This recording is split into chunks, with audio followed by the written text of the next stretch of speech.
ગુજરાતના સૌથી પવિત્ર યાત્રાધામ અને શક્તિપીઠ અંબાજીનું કાયાપલટ કરવા માટે રાજ્ય સરકાર દ્વારા એક મહત્વાકાંક્ષી શક્તિ કોરિડોર પ્રોજેક્ટ હાથ ધરવામાં આવ્યો છે।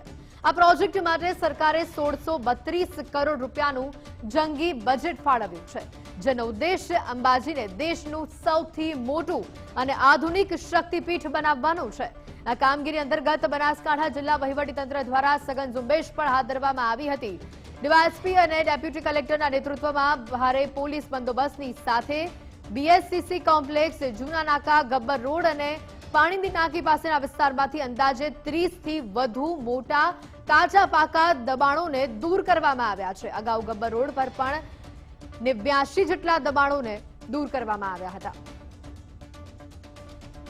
2 મહિનાથી સ્થળ ઉપર કામગીરી ચાલી રહ્યા છે અને આજની કાર્યક્રમની અંતર્ગત ટોટલ 4 ઝોન્સ નક્કી કરવામાં આવે છે। એના ઝોન એ, બી, સી અને ડી ચાર લોકેશનમાં ડેપ્યુટી કલેક્ટર્સ અને ડીવાયએસપીના ટીમની સાથે મજદૂર અને જેસીબી વગેરે કામ પર લગાયેલ છે અને પૂરી કલેક્ટર સાહેબ સર અને એસપી સરની સૂચના કે અનુસાર આમ બધા નિયમ અનુસાર કાર્યવાહી કરી, સુનાવણી કરી પછી જજમેન્ટ આપી આજ શાંતિ તરીકે અમારા કામગીરી 80% કામગીરી પૂર્ણ કરવામાં આવે છે।